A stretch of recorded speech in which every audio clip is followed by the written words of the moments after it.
Hola, muy buenos días, buenas tardes o buenas noches. No sé en qué horario estarán viendo esta presentación.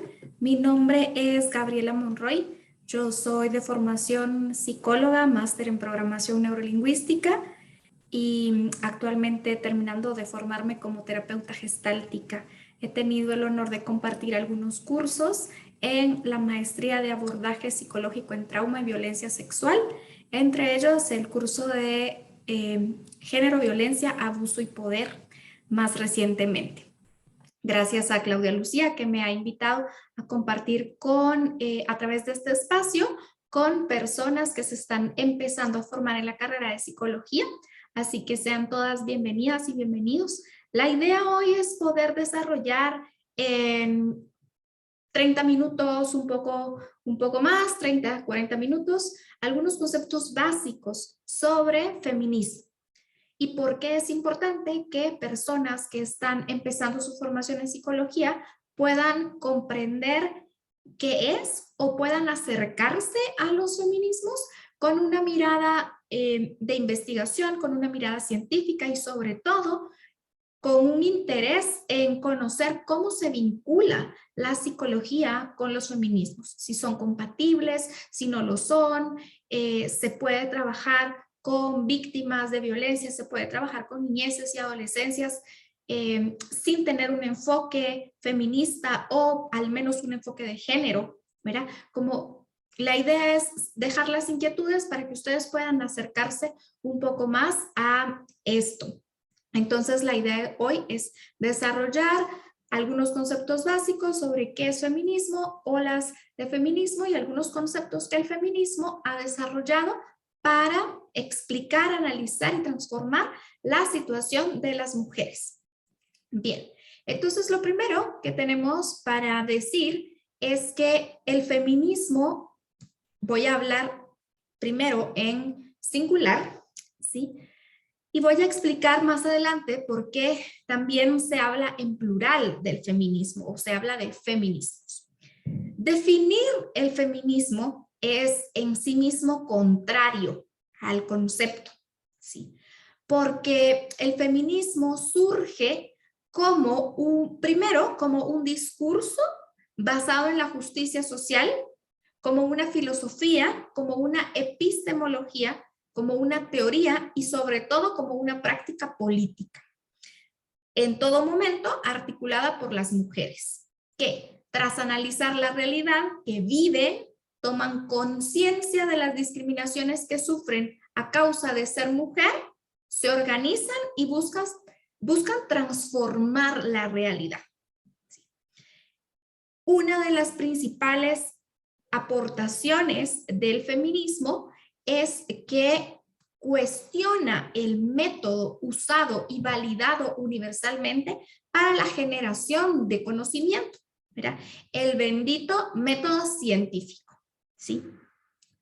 Porque en nombre de la ciencia también se habían sustentado muchas de estas discriminaciones que han sufrido las mujeres, que hemos sufrido las mujeres históricamente. Por eso decía que definirlo, tratar de decir qué sí es y qué no es, sería contrario a sí mismo, porque justamente lo que hacen las mujeres, lo que hace la epistemología feminista, lo que hacen los estudios de género, las teorías de género, es cuestionar precisamente quién está validado para decir qué sí es un conocimiento válido y qué no es un conocimiento válido.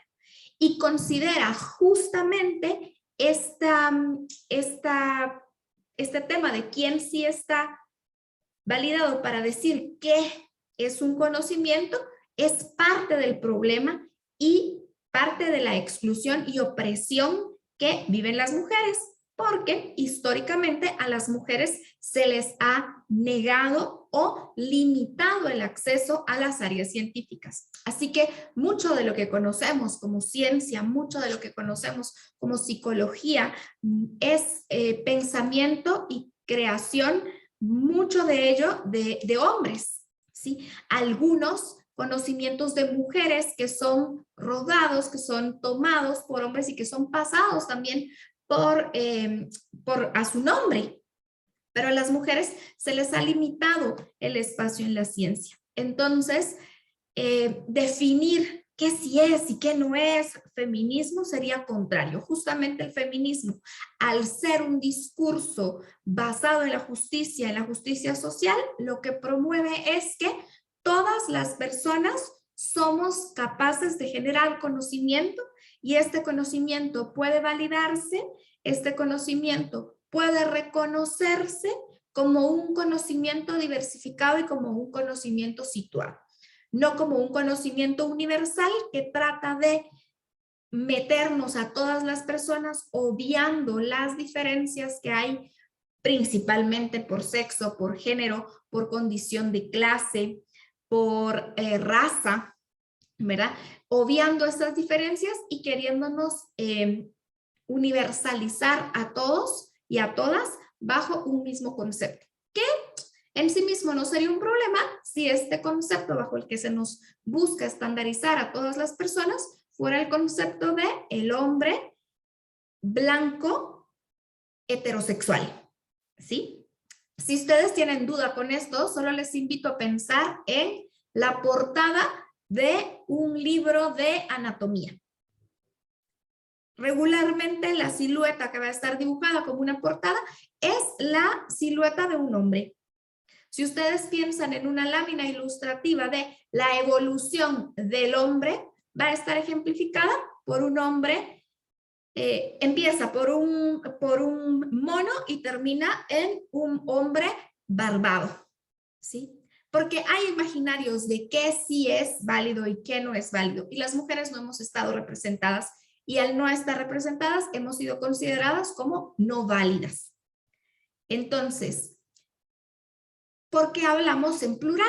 ¿Por qué se habla en plural de feminismos? Bueno, se habla así porque en la misma línea de cuestionamiento y análisis detrás de las relaciones de poder y detrás del reconocimiento de la diversidad de las mujeres, se ha analizado que cada una puede desde su realidad plantearse, ¿sí? Puede explicar cómo es su experiencia de vida, cómo está atravesada por categorías de etnia, de edad, de condición de clase, y el conocimiento generado por estas mujeres también se reconoce. Entonces hablamos en plural, decimos feminismos. Hay muchos tipos de feminismos, principalmente el feminismo radical, el feminismo de la diferencia, el feminismo de la igualdad, el feminismo latinoamericano, el feminismo, el ecofeminismo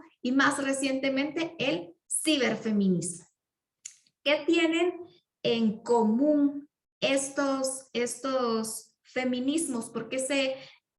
¿Cuál es su raíz? Bueno, para eso es importante entender que cuando hablamos de feminismo radical, estamos hablando de un feminismo que nace de la raíz. ¿Cuál es la raíz? La raíz de los feminismos es posicionarse frente a las desigualdades, discriminaciones y opresiones que hemos vivido las mujeres por causa de ser mujer. Cuando escuchamos hablar de, estas son feministas radicales, probablemente lo que viene a nuestra cabeza son estas mujeres que están rayando paredes, son estas mujeres que están eliminando a los hombres de todos los espacios que no permiten la participación en espacios de análisis, en espacios de congregación, como puede ser la marcha del 8 de marzo. Lo que solemos pensar es, bueno, son las más terribles. Yo les quiero compartir, antes de seguir, una imagen que podría transformar esto que probablemente ustedes han pensado o han escuchado cuando se refieren a las feministas radicales, ¿sí? Acá hay una imagen de cómo se pintaba a las primeras mujeres feministas, que ahora voy a desarrollar también cuál era su posicionamiento. Básicamente ellas eran las mujeres que luchaban por el voto de las mujeres, que las mujeres pudieran tener acceso a votar. Entonces vemos que hay el origen y el desarrollo de una sufragista. Primero somos una niña pequeñita, más o menos hasta los 15 años, tenemos una evolución y nos volvemos una chica casadera, coqueta de 20 años. Cuando se nos pasa la edad de casarnos a esta edad, en la flor de la juventud, a los 40 años, una mujer empieza a lucir fea. Lo principal en su vida era casarse y no lo ha logrado. Y entonces, frustrada, se convierte en una mujer que quiere luchar y quiere votar, se convierte en una mujer que se pinta como peligrosa, se convierte en una mujer que se considera como no deseable, un modelo al cual ninguna niña quiere parecerse, ¿sí? Esto porque para que ustedes vean que pues burlarse de las feministas no es necesariamente algo nuevo. Justo con el surgimiento de mujeres que se organizan, nace también mecanismos que van a tratar de disuadir a las mujeres de buscar esta lucha por su reconocimiento. Entonces, regularmente cuando se piensa en feministas radicales, se piensa en estas mujeres que decían, ¿no? Rayan, tienen los cabellos de colores, están sin depilar y qué desagradable. Esto, les digo, no es nuevo, siempre ha sido una campaña para disuadir a las mujeres de acercarse al tema del feminismo porque eso las colocaría o las haría mujeres no deseables. Es indeseable que una mujer se organice, se cuestione, se pregunte por qué para mí algunas cosas son más difíciles, como alcanzar una independencia económica, como desarrollarme plenamente como ser humano, por qué para mí está limitada la vida a la maternidad, el matrimonio, ¿verdad? Cuando esto se hace indeseable y a esto se le hace mala fama. Pero tenemos que saber que el feminismo radical no es absolutamente nada de esto, no son las mujeres que vemos haciendo realmente este tema de rayar las paredes, se llama iconoclasia y yo lo puedo desarrollar en otro momento. Ahora, lo importante es que ustedes conozcan que el feminismo radical es el feminismo que da a la raíz, que dice no, a las mujeres se nos discrimina por la única razón de ser mujeres. Y el problema es que hayamos sido divididos por cuestión de sexo-género y que al sexo-género femenino o mujer se le hayan otorgado, se le hayan adjudicado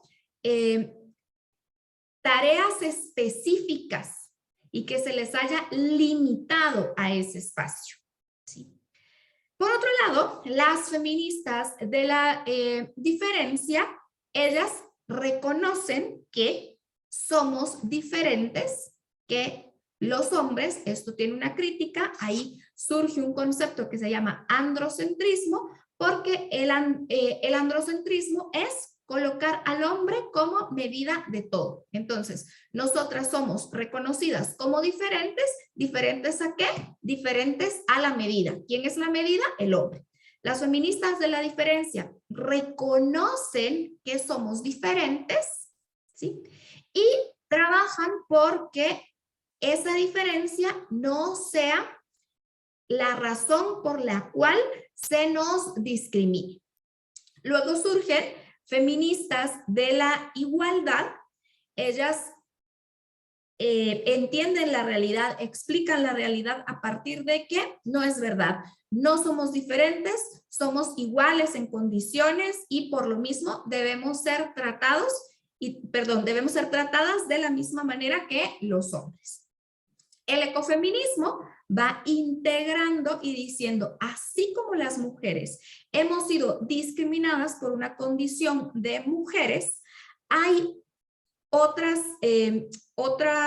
poblaciones, hay otros conceptos que son feminizados. ¿Qué quiere decir feminizados? Que se tratan como si fueran mujeres. Ejemplo, la tierra. La tierra se feminiza, se entiende como que fuera una mujer, que su único trabajo es producir y que alguien explota la producción que la tierra da. Entonces, el ecofeminismo hace un paralelismo, dice, así como se explota a las mujeres en trabajo, en maternidad, en su sexualidad, en su cuerpo, de la misma manera se explota a campesinas, campesinos, pueblos originarios, tierra, territorios, hace este paralelismo y trabaja también no solamente para el reconocimiento de las mujeres, sino también estos grupos feminizados.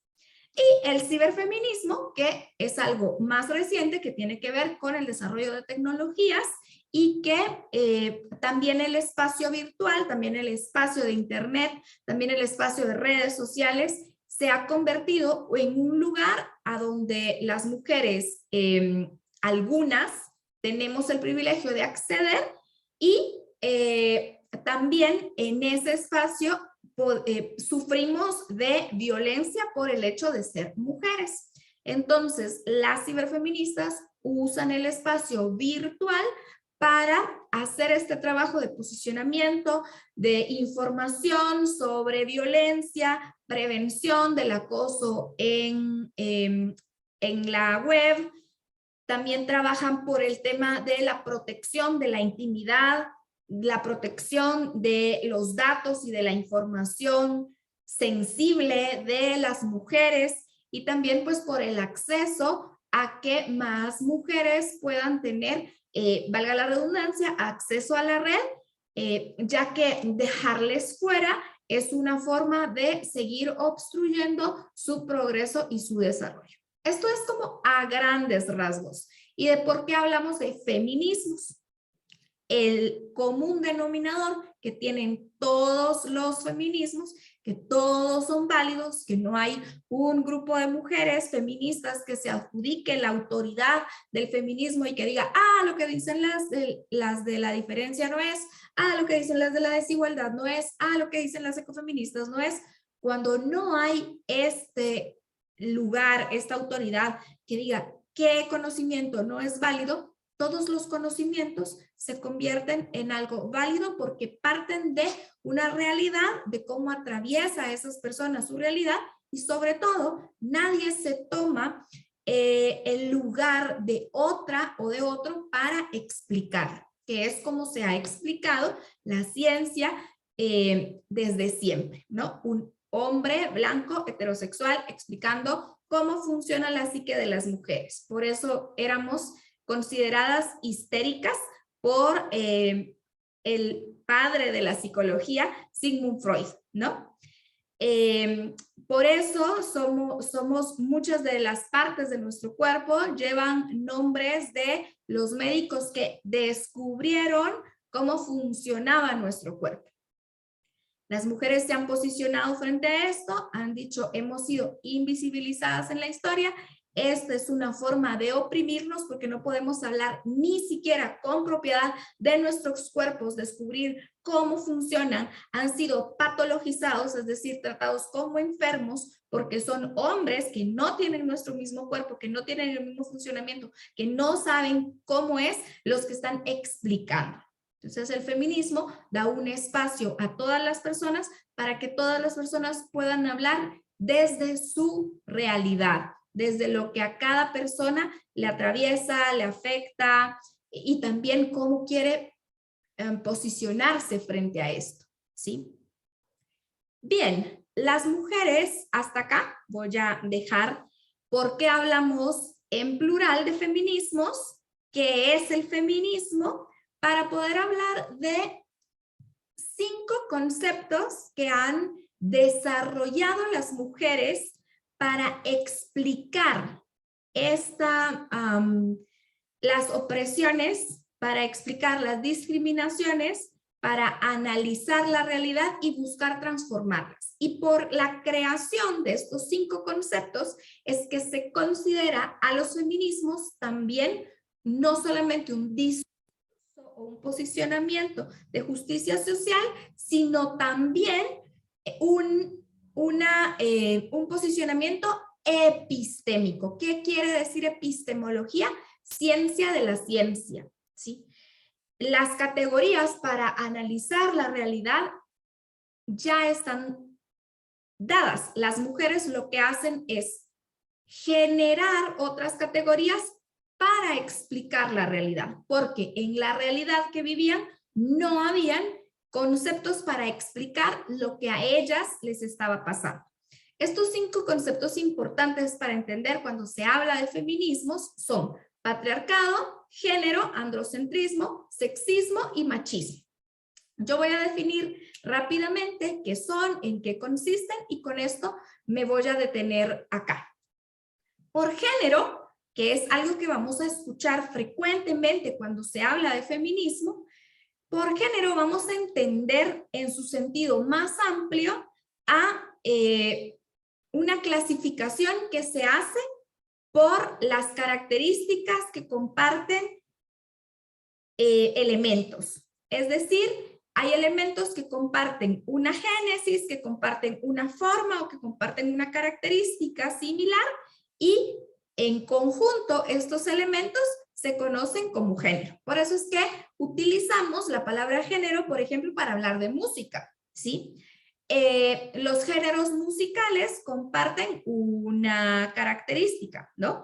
La melodía, los sonidos, los silencios que se hacen con instrumentos. Bueno, entonces, la música es el concepto general y los diferentes elementos que comparten la génesis de música, pero que van mezclando los sonidos de manera diferente, se convierten en géneros musicales, ¿verdad? Entonces tenemos jazz, blues, punk, música gospel, música clásica, etcétera, etcétera. Igual sucede con los géneros literarios, con los géneros de película. En el sentido más amplio, género significa esto. Sin embargo, cuando se habla de personas humanas o de seres humanos, se generaron 2 categorías únicamente, ¿sí? Para dividir, bueno, la característica general que tenemos en común es que somos humanas, humanos, ¿sí? Las diferencias por las cuales nos dividimos en un grupo o en un otro se limitó a las diferencias físicas. Un cuerpo nacido con vulva, un cuerpo nacido con pene, hombre, mujer. ¿Sí? Femenino, masculino. Hasta aquí tampoco es que hubiera mucho problema, ¿sí? El género en sí mismo no es el problema. El género entendido desde el feminismo puede no ser necesariamente el problema. Como decía, el problema en sí es que se haya otorgado a uno de estos dos mayor sobre el otro simplemente por el hecho de ser diferentes. Cuando hablamos entonces, cuando las teóricas feministas hablan de género, estamos entendiendo entonces la manera en que la sociedad nos dividió, la manera en la que la sociedad nos asignó que tenemos que vernos, que pensar, que actuar de acuerdo a la genitalidad con la que nacemos. ¿Sí? Entonces, aquí es donde surge el verdadero problema del género y lo que analizaron y estudiaron las mujeres. Bajo una característica biológica, se nos asignaron comportamientos. Se nos asignaron castigos al no cumplir esos comportamientos y premios al cumplir con esos comportamientos. El tema es que nos limitaron únicamente a 2 y no hay forma de que una persona pueda decidir. Regularmente lo que sucede es que al nacer se asigna, ¿sí? Entonces, el género es esta categoría que me dice, si esto es A, no puede ser B. Y eso, insisto, no sería el problema. El problema radica en convertir la diferencia en la justificación de la asignación de ciertos comportamientos y que desde esos comportamientos se justifique violencia, opresión y castigo al que es considerado como inferior, diferente o menor, ¿sí?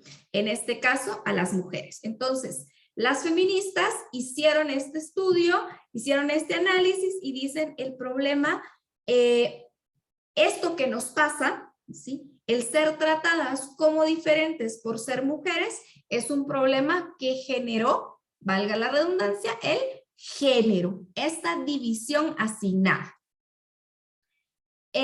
Bien, vamos a ver entonces qué es el patriarcado, ¿sí? Patriarcado es una forma de organización política, una forma de organización religiosa, económica, social, que se basa en la idea de autoridad y liderazgo del hombre, que se da el predominio al hombre sobre las mujeres, del esposo sobre la esposa, del padre sobre los hijos y la madre, de los viejos sobre los jóvenes, de la línea paterna sobre la línea materna. El patriarcado ha surgido de una toma de poder histórica de los hombres, que no solamente se apropian de la historia, de cómo se cuenta, de cómo se explica, sino también de la sexualidad y la reproducción de las mujeres y de su producto, que son los hijos. Entonces, cuando se da esta forma de organización, se crea al mismo tiempo un orden simbólico a través de mitos que la religión y la cultura perpetúan como la única estructura posible. Patriarcado es este sistema ideológico en el que vivimos y que creemos que es el único que existe, ¿sí? Donde hay competencia, donde hay violencia, donde hay supremacía, donde siempre va a ganar el que es más fuerte, básicamente la ley de sobrevivencia, ¿no? Este es el concepto de patriarcado. El patriarcado también fue algo que nombraron las mujeres. Ellas nombraron, esta organización, esto que pasa, que los hombres hayan sostenido la autoridad y el liderazgo, a esto le vamos a titular, por así decirlo, patriarcado, ¿sí? Y el control patriarcal no se limita únicamente hacia las familias. Las mujeres han analizado, revisado la historia, que el control patriarcal también toma el control de la sexualidad, toma el control de la fuerza laboral y su éxito es convertir entonces esta unidad conocida como familia como una unidad que está en el ámbito privado y que lo que sucede en el ámbito privado no compete al ámbito público. ¿Mira? Que lo que sucede en el ámbito privado va a ser atendido por la cabeza de esa unidad, que casualmente es el hombre. ¿Verdad? Entonces, suele suceder que cuando no tenemos claridad de qué es el patriarcado y cómo opera, tendamos a creer que las cosas para las mujeres han cambiado muchísimo, ¿sí? Bueno, pero ahora eso no pasa porque las mujeres trabajan, porque las mujeres pueden estudiar.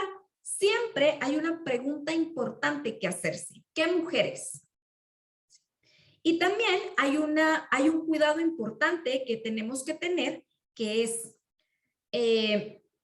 casuística, no es generalidad. Es decir, que yo sea un caso, que yo conozca un caso, que en mi familia hayan muchos casos de mujeres que estudian, que lideran algún espacio, no significa que así sea para todas las personas, ¿sí? Para todas las mujeres. Las mujeres aquí en el concepto de patriarcado también desarrollaron otro concepto que se conoce como interseccionalidad, que pues tiene que ver con la forma en la que muchas identidades se van cruzando. Entonces sí, las cosas han cambiado mucho. ¿Para quién? Para las mujeres indígenas, para las mujeres negras, para las mujeres lesbianas, para las mujeres trans. ¿Para qué mujeres es que ha cambiado mucho el sistema? ¿Sí? Y por otro lado está el concepto de androcentrismo, que como les contaba, tiene que ver con colocar al hombre como la medida de todas las cosas. El mundo se define en masculino, al hombre se le atribuye la la representación de la humanidad entera, y esto ha causado una distorsión de la realidad y ha deformado, como les decía, principalmente la ciencia, cosa que tiene graves consecuencias en la vida cotidiana. Enfocar un estudio, enfocar un análisis, enfocar una investigación desde la perspectiva masculina, lo único que hace es generar resultados que son válidos únicamente para hombres y no así para mujeres. La medicina, la sociología, la antropología, la psicología, entre otras ciencias, no son fiables solamente por ser ciencias, porque se desarrollaron desde un método científico. Lo que hacen las mujeres al generar el concepto de androcentrismo es decir, muy bien, o sea, cuando usted pensó en el psicoanálisis, genial, pero estaba estudiando a hombres europeos, o tal vez de 100 hombres a 2 mujeres. No estaba estudiando a la humanidad completa no está representada en el hombre europeo, ¿sí? La sociología, que ha sido la sociología de los hombres, dicen algunas teóricas feministas, consideraban en sus entrevistas, en sus estudios, realizar cuestionarios a hombres y así se despreciaban algunos aspectos que no consideraban importantes, ¿sí? El androcentrismo lo vemos desde qué noticias son noticias, a qué se le dedica tiempo, a quién le interesa que tengamos esta visión, cómo sucede, qué problemas están atañendo. Hay países que son hombres, hay países que son mujeres. Esta feminización, ¿no? Hay noticias, entonces, que sí vemos, hay noticias de otros países que no vemos porque esos países no son tan importantes. Saber qué está pasando en Rusia, saber qué está pasando en Afganistán, saber qué está pasando con Estados Unidos, saber qué está pasando con Perú, ¿verdad? Hay, aquí mismo también se ve esta diferenciación, ¿no? Hay países que sí son importantes, como esta figura masculina, porque representan poder, dinero, tienen armas, están ejerciendo violencia, y los países víctimas o empobrecidos, pues de estos no tenemos tanto conocimiento o no se les genera tanta importancia. ¿Qué es el sexismo? El sexismo se va a referir a todas aquellas prácticas y actitudes que promueven un trato diferenciado en las personas a razón de su sexo biológico. Por ejemplo, en nuestra sociedad se asume que las mujeres somos menos capaces para tomar decisiones porque somos más emocionales, que estamos menos capacitadas para estar en política, para estar liderando espacios empresariales o para ser profesionales competentes, y que si acaso llegamos a hacerlo, uno, no es por mérito propio, o dos, estamos descuidando el área de trabajo que sí nos corresponde, que es la casa, o somos exigidas a dar el 100% en las dos áreas. Entonces, tenemos que ser la súper profesionista y la súper mamá, ama de casa, esposa y como dicen las feministas, maternar, es decir, criar hijas e hijos como si no trabajáramos y trabajar como si no maternáramos. Algo que a los hombres no se les exige. Para un hombre es perdonado, es permitido que pues no esté presente con sus hijas y con sus hijos porque está trabajando, ¿verdad? Y eso se entiende. Para una mujer va a haber un castigo por eso. Y por último, vamos a definir qué es el machismo, que es un concepto también que se escucha mucho, pero básicamente, ¿qué es? Básicamente, por machismo vamos a entender actitudes, conductas, creencias, prácticas destinadas a promover el enaltecimiento y la prevalencia del hombre en prejuicio y detrimento de la mujer. Algunos críticos también consideran, algunas críticas feministas también consideran machismo la discriminación de otros grupos sociales, como es el caso de hombres homosexuales o de hombres que no se corresponden con el estereotipo masculino. Este tema da para mucho, este tema de feminismos es muy amplio, abarcarlo en este tiempo puede ser bastante ambicioso, pero la idea hoy era compartirles esta pequeña introducción, estos conceptos y, como les decía al principio, ¿de qué sirve que una persona que está estudiando psicología tenga conocimiento de esto? Bueno, primero para posicionarse de una forma crítica. Las redes sociales nos han permitido acceder a mucha información. No toda esta información que se comparte es verídica y mucha de esa información sirve para distorsionar realidades y servir al poder que le interesa seguir generando esta imagen de las mujeres como peligrosas, como que sus causas no son importantes, como que son emocionales y no saben lidiar con los problemas y los conflictos de manera racional, y entonces van generando esta, por decirlo, mala fama. Una psicóloga, un psicólogo, una persona que se está formando necesita desarrollar un pensamiento crítico y entender e informarse sobre estos temas, no solamente por lo que dicen las redes sociales. Segundo, una persona que se está formando en psicología o en cualquier ciencia, particularmente en psicología, porque eso está orientado a estudiantes de psicología, tiene la obligación de entender el contexto histórico en el que se desarrollaron los conocimientos que ahora está aprendiendo. Es decir, no solamente es aprender las teorías psicológicas, no solamente es aprender las corrientes psicológicas, es que tenemos la obligación de entender este contexto histórico en donde se desarrollaron y quiénes les desarrollaron. Porque entonces, si no, solo tragamos conocimiento sin cuestionarnos, solo lo masticamos, lo digerimos y después lo reproducimos sin ningún cuestionamiento, sin ningún reparo de a quién está afectando este conocimiento dado de esta manera. Y entonces nos convertimos en reproductores también de violencias y discriminaciones. Y número 3, ¿por qué un estudiante, alguien que está en primero o segundo año de psicología, necesita acercarse a estos temas? Bueno, su posicionamiento frente a la psicología no se va a marcar cuando usted se gradúe. Su posicionamiento empieza aquí y ahora. Si usted más adelante quiere dedicarse al espacio clínico, quiere dedicarse al espacio organizacional, quiere dedicarse al trabajo en ONGs, desde este momento necesita posicionarse, ¿sí?, con claridad, con un enfoque de derecho.